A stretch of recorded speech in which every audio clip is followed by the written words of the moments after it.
And let's do this. Oh, no, wait, back. There we go. That's what I wanted to do. Copy this. Paste it here. Abandon. Okay. Abandon. Okay. And abandon. Okay. So you only have 4 rooms up. Going at a time. I'll take the blue seat. It's got to load. Blue seat. Watch her play. Let's connect. This is really intimidating looking, but I promise you it's actually not that hard. I just have to streamline it now that I've... sometimes when I'm designing, I just make everything I need to make, and it can be unpretty, and it can be unorganized or disorganized. It could just be crazy, right? And just pieces strewn everywhere.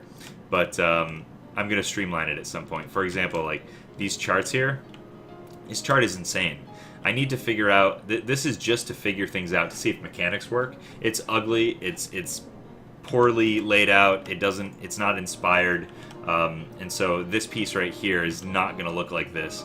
This is not going to look exactly like this. I've kind of designed a better one in my head. And then these are the tokens on how to move things around and stuff. So yeah, this is my Duskgate inspired game. I have 6 characters designed so far. I've got a game progression, AI that happens every whoops, let's go ahead and start the game. Every round this moves forward. Once it goes to the end of there, this flips, then it does this, and it comes here, then this flips, etc. And these buffs happen, all of these buffs happen. So that's my game AI on how to increase the game as time goes on, as players get stronger. These are buff camps. I only have 2. I didn't go with the 3rd. I might just keep Parasite as the haste plus Parasite buff. So this will probably be my 3rd buff, so to speak. I almost went like this. I couldn't decide if I wanted to do this or 3. It was weird. This is player movement. So you decide face down how you're going to move, if you're going to use an ability, what direction it's going to go on, and then you do pre, then movement, then post, and then you get to do pre-movement and post, depending on your speed, how fast your character is moving. So you just look over here, you're like, oh, speed 2, it means I get to go up to 2 here. If you have speed 3, you get to go here, speed 4, you get to go here. This is going to be your item slots, activated abilities, etc.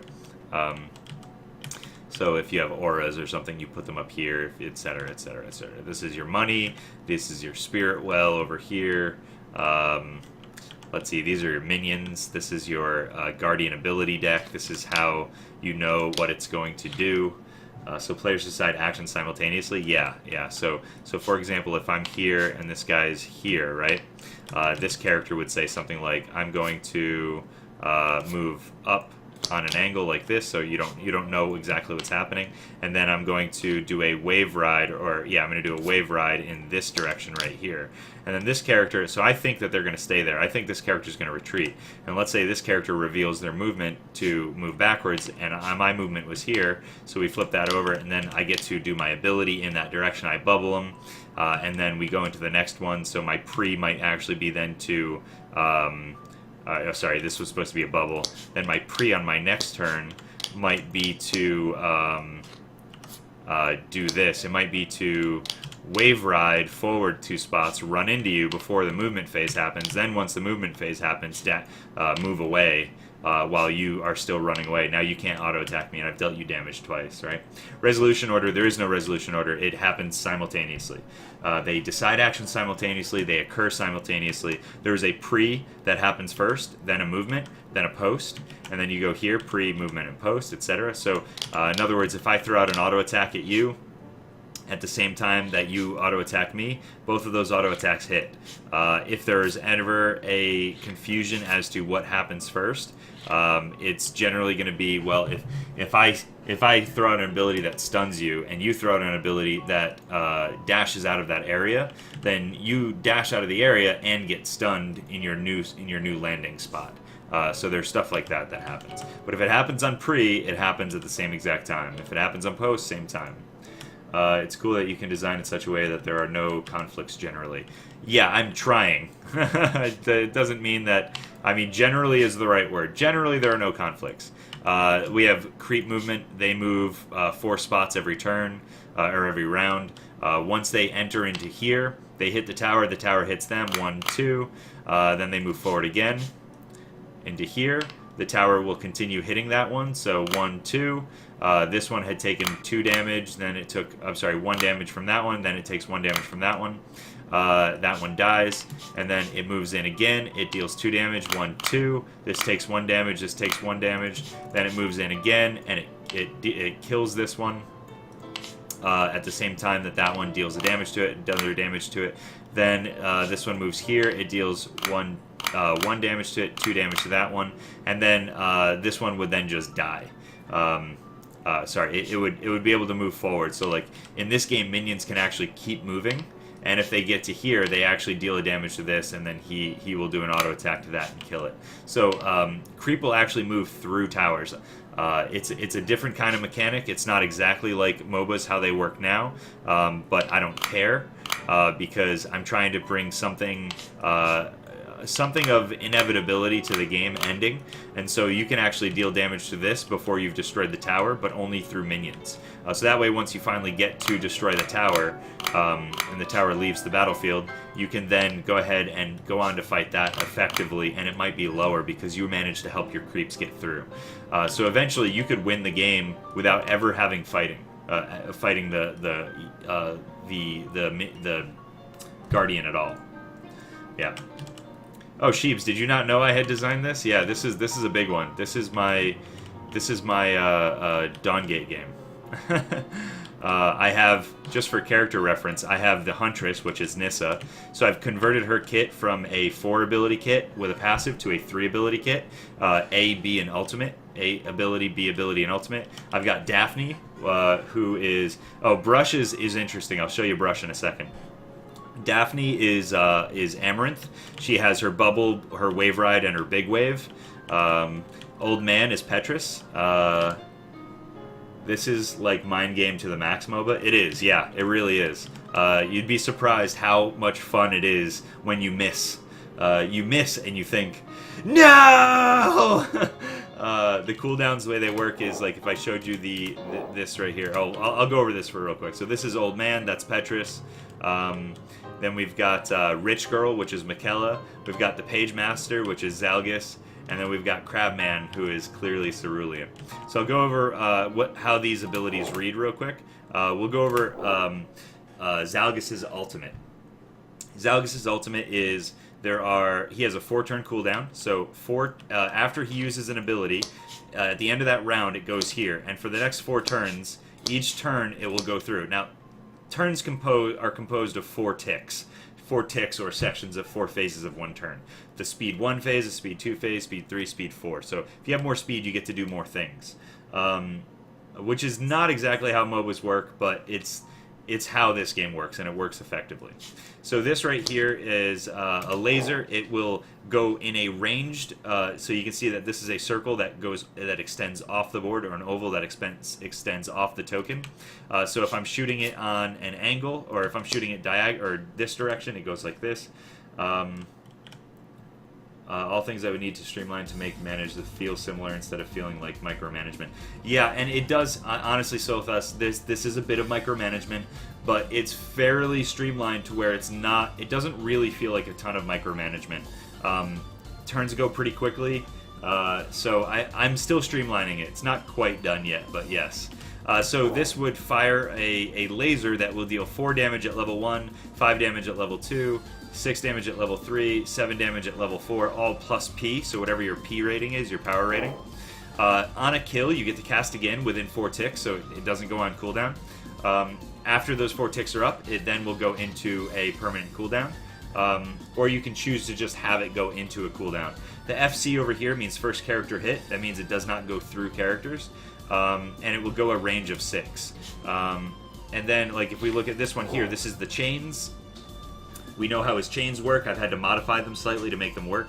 This is going to be a 3-turn cooldown, 3 ranged ability. It's going to be the first character hit, so it doesn't actually hit creep. It would have to say all if it hit creep. It is a root 2, so for 2 ticks, 1, 2 ticks, they will be rooted. It's deals 2, 2, 2, then 3 plus power.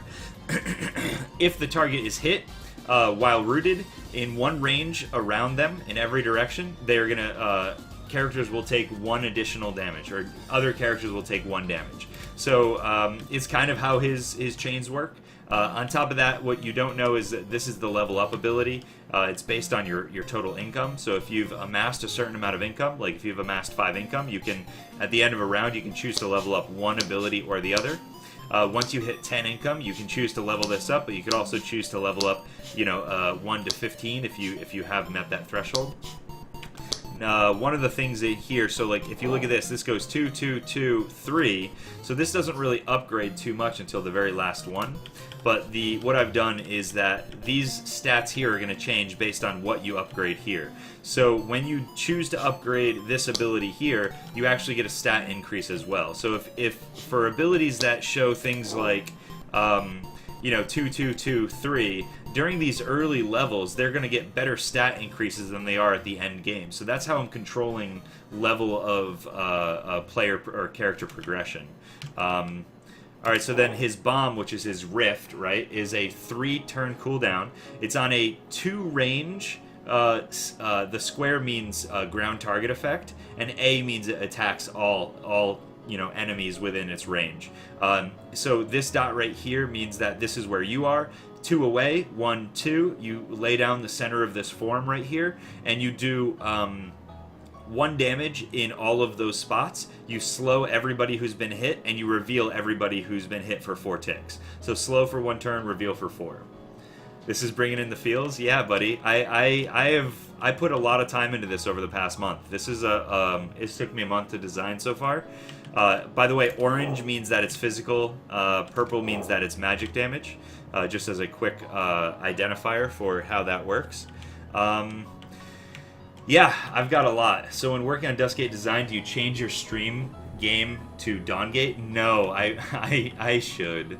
I really should. I think you're right. I've wasted a lot of opportunity to do that, Solthus. I really should have done that. The way that the Spirit Well works is that every turn there's only 1 Spirit Well, because as you can tell there's only 1 lane. 2 jungles, 1 lane, 1 Parasite, and 1 Spirit Well. When people are going for Parasite, other people might go for Spirit Well.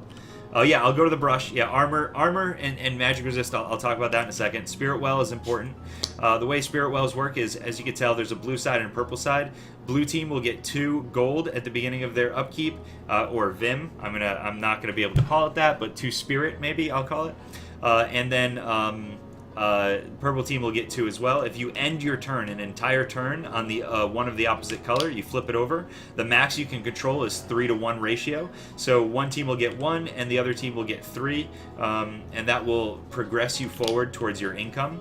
Notice that I have this income here. This is a gold, and this is a gray one. This is money that you've earned, and this is money that you've spent. So if I have spent 5, but I have 2 that I haven't spent yet, that's a total of 7. That's how you determine your threshold right here. So if I've met this right here, I can upgrade 1 of these. Next turn, I can choose to upgrade this one if I don't increase some for some reason. Yeah, there is no money pigs yet. I've been thinking about that. Don't worry. So the way, also this is the shop. You don't actually go back to your base to buy things. You go here. So the shop is centralized, which is terrifying. So if you want to go buy something and people see that you're heading over there, some people might actually push you out of buying an item. You can only buy 3 items. Items are done a little differently. Oh, coin icons. Oh yeah, don't worry. Yeah. The items are done a little differently. I have 3 types of item trees, so instead of choosing a role like jungler and stuff like that, what you're doing is you're choosing an item tree. Once you choose that item tree, you can't go outside of that item tree, so you're limiting yourself to a playstyle. Your playstyle is determined by your items. There are 3 types of items. There are aura items, which are going to surround you. If you can have 3 different auras on you at a time, and as you're walking around, within a certain range around you, you can have an effect on things, whether it's a burning aura, whether it's a armor aura, or whether it's a speed aura, or stuff like that. Auto attacks deal an additional damage aura stuff. I can go crazy with auras, right? So that's 1. The stats on those to actually increase your character stats are going to be base or middle of the road, right? They're going to be okay, because the way auras work, auras are really good, but you have to be there. And so because you have to actually be near somebody, you're dependent. Other people are dependent on you to be there, which means that yeah, you're a mobile aura, but you have to still be there. So your stats are going to be middle of the road. Then you're going to have activates, which are going to be hugely powerful items with shitty stats on them. They'll give you very shitty stats, but you'll get some crazy cool ability, like the ability to increase your auto attacks by 3 damage for the next for this turn or something like that. And they're going to have high cooldowns. So you might be an AD carry with shitty armor and stuff like that, but if you get close to that person and they have their cooldown up for their activate type item, they are going to absolutely steamroll you. Or they might have a blink activate, or they might have a cleanse activate, or stuff like that. So some of the spells are going to get rolled into the activates ability. So again, stats on that are really weak because you become very powerful for a short period of time with long cooldowns. So there's the trade-off. The third type of item, this is my favorite one. It's a deployable. I'm going to call them, I think, totems. They are like auras, but they are specifically, you place them down like you would place down a ward or something, and it stays there. And it stays there until you want to place it again. Until the cooldown comes back, you can replace it somewhere. So if you place a totem, let's say in this bush, a blink totem, for example, I can teleport to it from anywhere, but then it goes on a really long cooldown. Any of my players can teleport to this. If we all choose to teleport at the same exact time, we can all teleport to one spot at exactly the same time. But we have to choose to do so. So is this the first of its kind turn-based action MOBA? Yeah, I mean, it's a board game, so how do you translate real-time to a board game? And you have to do simultaneous stuff. It's turn-based, but it's simultaneous turn-based. So you like I said, the best stats are going to be on the totem items, because your totem items are going to be things that you have to leave them on the map somewhere, and the only way that they're going to be useful is if you actually go over to them and you have a fight near them. So placing down totems in the middle of a lane or something like that is really good, but then they can get hit by other characters, by the enemy team, and then they can get destroyed, and it goes on cooldown. So as you can see, there's a lot of differences to this, but I'm trying to get the spirit of Duskgate. Another thing that I'm doing is you actually get to choose your guardian. So we have these 3 cores right here. We have a status core, which in this whole yellow area, if a character would, if this ability would come up here, right? So each enemy character gets a random status, silent, root, or stun. And then that card would go to over here into the discard pile. And then the next one might be an auto attack, and the next one might be a heal, which is a pulse heal for all of the friendlies that are in this area. You get healed X amount. And then this one here is a scatter shot, so it deals damage to all enemies in this area. And then he has his normal targeted auto attacks and stuff like that. But on top of that, I want you to be able to choose the guardian that you're going to then defend. And the reason why is because I want to give them special abilities. So, for example, they're all going to trigger on a core death. So if an enemy kills one of these cores, you get an added bonus ability based on the guardian that you've chosen. So this guardian says, remove any card from the deck. So in other words, like if I see, oh, you just destroyed, by the way that it works is, if you destroy my heal wave, right, and you destroy that core, all the heal waves become auto attacks. So if I decide to remove all the heal waves from there, there's fewer auto attacks, which will get me quickly to all of my other abilities that are going to come up here. So these will trigger faster. So that's the idea behind that. This guy over here, his ability is on core death, you get to scry 4. So you get to look at the top 4 cards, put them in any order that you want, and put them on the top or the bottom. So you get to decide what his next 4 attacks are, or you can put them all on the bottom and say, I just don't want any of these, I'll take the next 4 attacks. Altail and Dual Master Shield mechanics. Is that I don't even know what those things are, but yes, that's the idea. I guess I don't know if that's what it sounds like. Then that's what it is. I've never heard of those games, or played them, or heard of that mechanic. So I thought I came up with this on my own, but that's okay. I did in a way.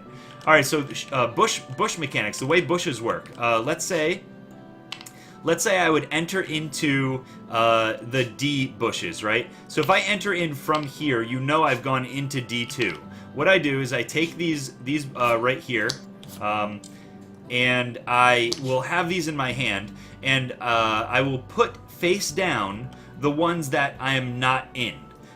So I will hold the card for the one that I'm in. So since I'm in D2, I would put these face down.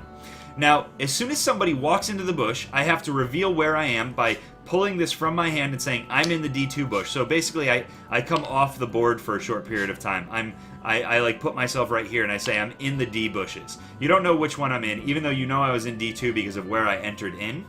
But then what happens is I reveal and I go, yep, I wasn't in D1 or D3, I was in D2, and now I'm revealed until the next turn. Because once I make a movement, I then take all these back into my hand, and then I say, pretend these are in my hand.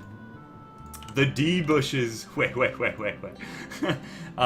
So what happens is, if let's say I'm here and I choose to move. By the way, there's a null movement in here. This means I've decided not to perform an action or not to move. So you can bluff during pre and post if you want to. You can also bluff your movement by not moving at all. Kind of like the Wukong stop movement bluff, which is kind of fun. Okay, so this right here. Let's say I decide not to move, and I started the bush in D2. You know I started in D2 because I revealed it at the end of the round. However, now you don't know which bush I've moved into. So I would keep the D2 bush in my hand, and I'd put these two down here, and I would say, these two I'm not in.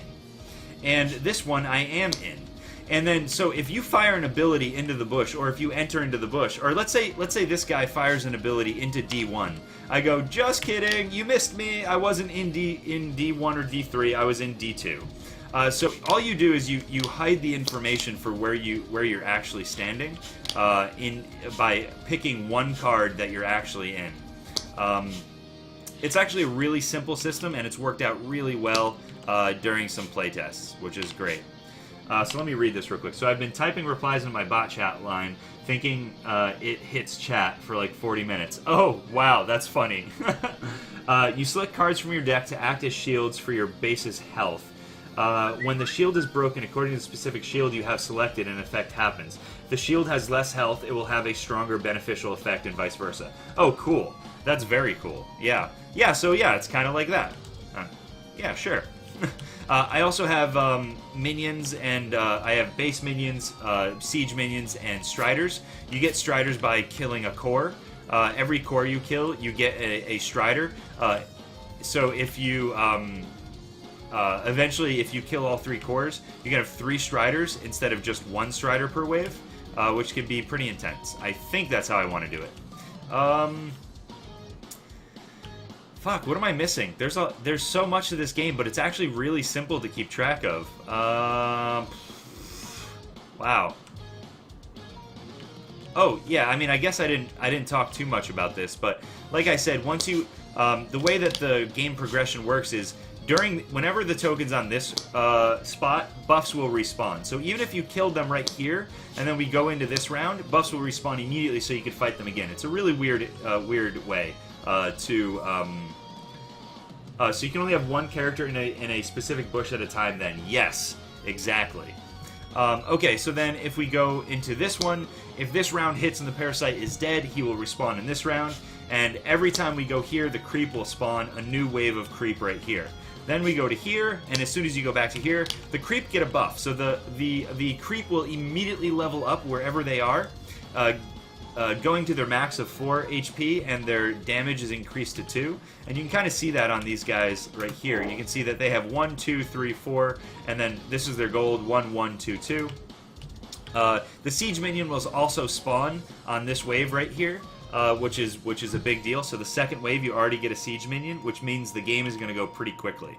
Then you're going to go here, then you're going to go here, and the new minions will spawn, but they'll be base minions. And then we'll go here, and then we'll get a jungle buff. So the buffs will increase their HP and their damage, and Parasite will spawn. This is the first time Parasite spawns. Until then, he's going to be Money Pigs. So I'm going to have him be Money Pigs until Parasite spawns. And when Parasite is dead, Money Pigs is active. So that's how I'm going to throw Money Pigs into the game, actually. All right, so then this is going to go here, then it goes here. Now towers get increased damage. And then we're going to go here, here, here, and now we're in stage 2 of the buffs. Creep are going to level up again, which is going to be huge. Siege spawn, and he's going to be bigger, and it's going to be brutal. And then you're going to go here, here, here, and then we get this, and Parasite levels up, and Jungle buffing increases. And then you go here, here, and here, and then we get Tower increase. Then you do it again, Creep increase, Jungle increase, and then Tower increase at the end. So that's how the game works. And once you hit that, it's going to keep going 1, 2, 3, and the game should be pretty much over. So this is how I've designed out the game AI progression. And yeah, like I said, this is going to be for Parasite, and when Parasite's dead, Money Pigs is there. So you have a goal, you can either go for this, or you can go for a quick boost in cash to the Money Pigs. Whew, I talked for a lot. Oh yeah, Creep don't interact with each other. They don't interact with champions either. They don't hit characters. They only hit towers and guardians. They don't even interact with cores. So they are there to make the game go dead, right? They are there to end the game. You want to make sure there's some sort of an inevitability. You have a timer in a real game, and you also have you can kill the guardian. In this game, it's just kill the guardian. This 27 turns that I have here, 3 times 9 is 27. Is actually not the end of the game. Once you get here, it's just maxed out. The game is that hard. You will eventually end the game. So this game stops scaling at some point. Whew, that was a lot to talk about. I'm not even supposed to be talking about this because I'm unstranded today. But I think that was a really great overview. I'm probably going to make a highlight of that because that was essentially how everything works. There are some more details that I have not gone over, but I'm exhausted. Thank you for listening. I drop the mic and walk away. What's up, Crenshaw? How's it going, man? If you guys don't know, Crenshaw is my co-host. Is my co-host, or I'm his co-host. Either way, we are co-hosts on a podcast about game design. So if you're interested in that, you can find us on Twitter at CBA Podcast. You can also find us. You can also find us on Stitcher and iTunes. Our podcast name is Cardboard Architects. So you can go check that out if you're interested. I think you should be interested. We've actually been interviewing some really cool guys too. So yeah. Anyway, I'm actually I've been streaming for an hour and 36 minutes. I'm exhausted now. I didn't even really. I started my spreadsheet redesign, which has been really tough for Stranded to kind of give a character to each of the different resources, and I think I'm done. I think I'm done for today. I've got some interviews. I've got a podcast interview that I have to do today with the creator of his name's Jeff Sidek, and Joey Vigor. Joey Vigor is the creator of Chaosmos, which is an awesome board game, and Jeff Sidek is the creator of a ton of games, including The Worst Game Ever.